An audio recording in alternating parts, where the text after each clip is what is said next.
so what are the, what? You okay? So when we think about communication, what are the two main things, I'm talking broad here, that we use to communicate? I like to think of them as weapons, but I don't like that metaphor. Well, if I have to communicate with you, the only two real things I possess that which I can use to communicate with you. Do you mean like voice or body language? Voice, yep. Voice and body. And I'm even going to take out the word language, Goose, so that we just have voice and body. And from there, Tanner, we developed the idea of verbal communication and nonverbal communication. I think it is tempting to link verbal with voice, right? And nonverbal with body. And to some extent, I think it's a good guideline. But you'll start to see how both can be both, right? That our voice has a lot of power for nonverbal communication. And our body is often used for nonverbal, but can be matched with the verbal, right?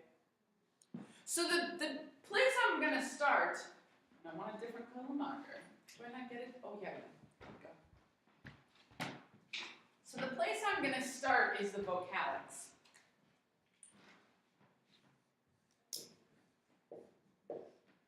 I like metaphors, as you may have noticed.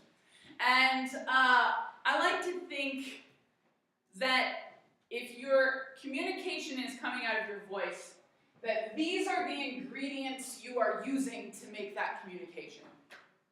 There are 5 vocalics. Any guesses as to what they are? Tone. Yeah, pitch.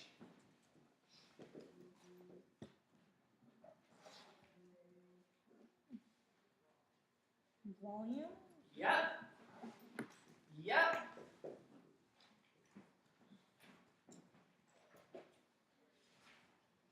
Any other guesses as to what they are? Any other guesses? Do we have any other guesses? Do Word choice? we have rate? There we go.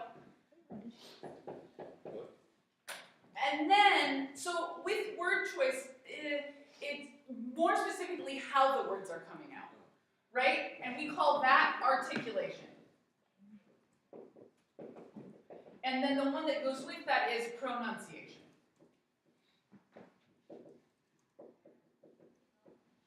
These are the 5 vocalics. That's it. That's what all of our verbal and oral communication is made out of. 3 of these, I need a new color, can be oral and verbal. Bless you. 2 of these can only be verbal.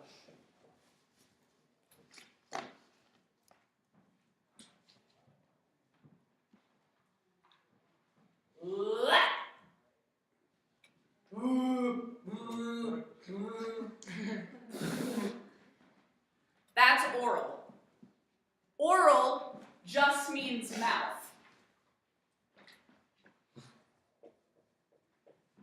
What does verbal mean?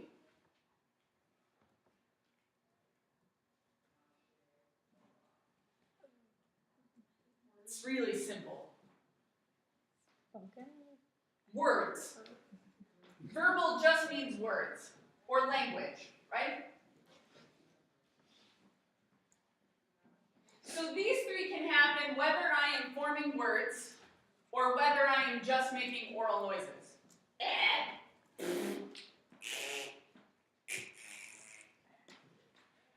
And Gaga, I think, does a great job of combining those. Ra, ra, ah, ah, ah. You don't know it? Ra, ra, ah, ah, ah. Yeah, but first she says, Roma, Roma, ma. Right? Sounds like gibberish, right? But she turned that oral nonsense into what we recognize then as verbal language, right? And runs it together with Want Your Bad Romance, which we know as verbal understanding. Hold on, I'm having a boot issue. A wardrobe malfunction, if you will. All right, so let's break these down. Volume. What does, is that the one I want to do first? No, I want to do rate first. What does rate communicate? Well, first of all, what is rate? How fast you speak words. How quickly or slowly the words come out of your mouth. Or in the case of oral communication, how quickly or slowly anything comes out of your mouth, right? Because I could go, or I could go. Same noise. Or you can try to Different. freestyle like Iggy. What? Or you can try to freestyle like Iggy. Yeah. I don't know what that means, but I think it means I'm cool. Have you not seen the video? No. I'm pulling it up. Are you bringing it up? Do it. What does rate communicate? Alright, I got it. Can we finish? Oh, you're just gonna play it. Okay.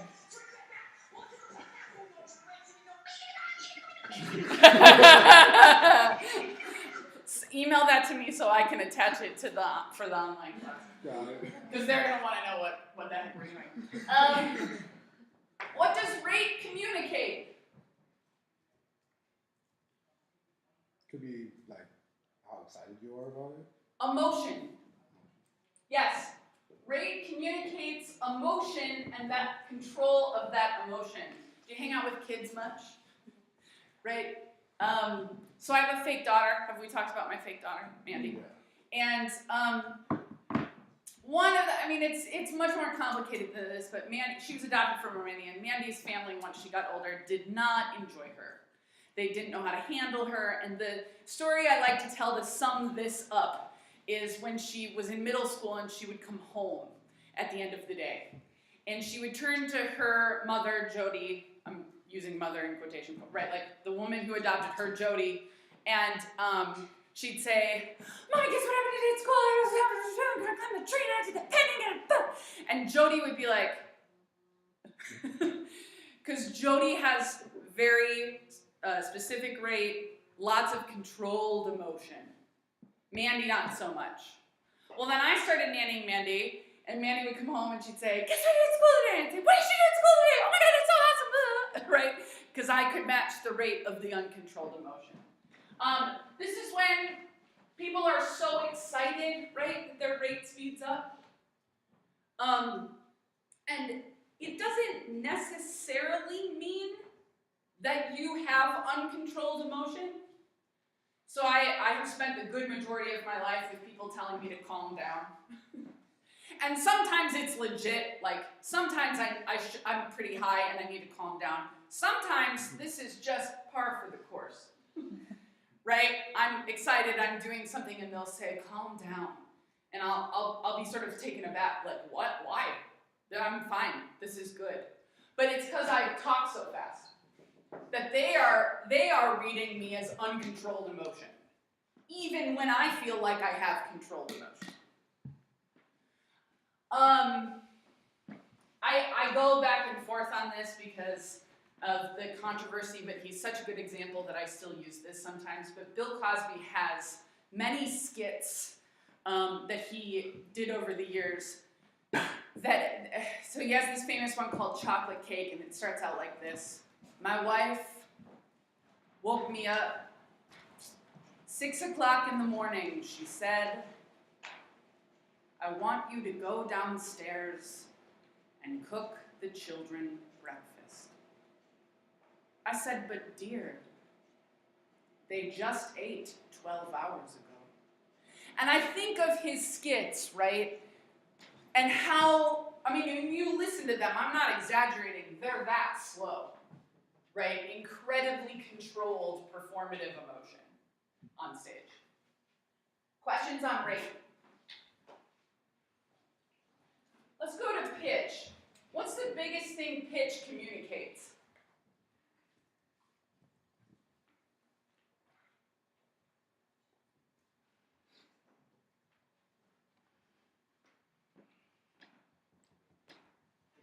I need 2 volunteers.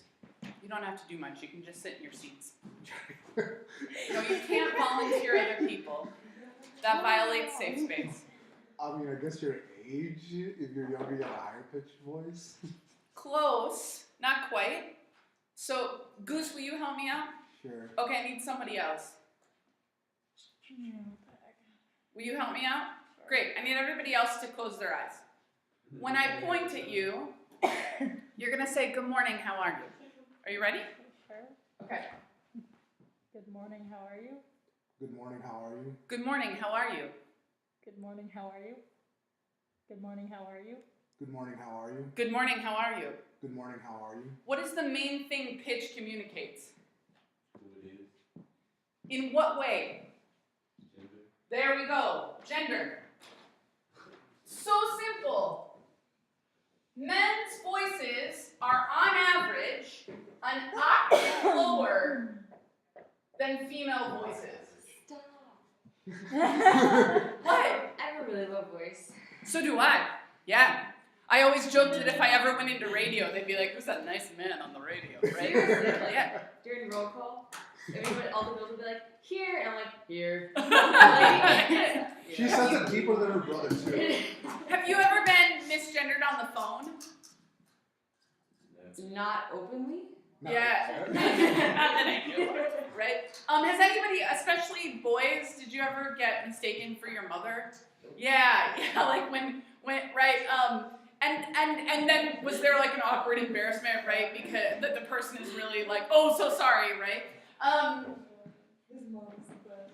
What? Mrs. Fry is the best. Oh yeah, you know her. That's awesome. This is right, and we have to remember that that's an average, right? That's a generality that we use for perception and stereotypes, right? It's not necessarily true all the time. And also, Goose has a great point that when you age, your voice changes, right? Depending. My partner has had this beautiful low voice since he was like 12 years old. It's kind of annoying because I'm a performance scholar and I know the training of all the performance things, but he can just do some of them better than I can. Even though I know how to do them, but he's got this great low voice, right? So he can do things with his low voice I cannot. Where pitch gets interesting for me is not just what it communicates by itself, but what it communicates when it moves.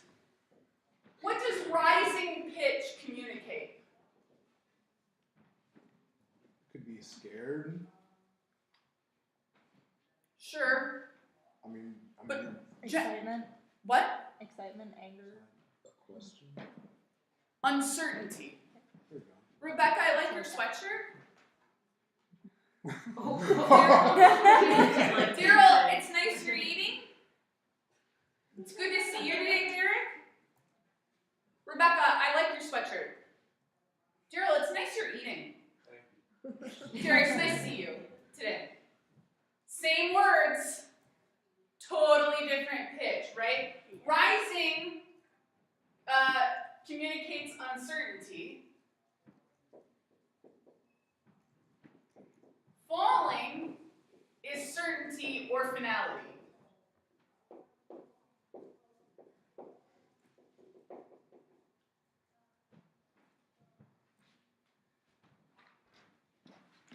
Go watch the video now.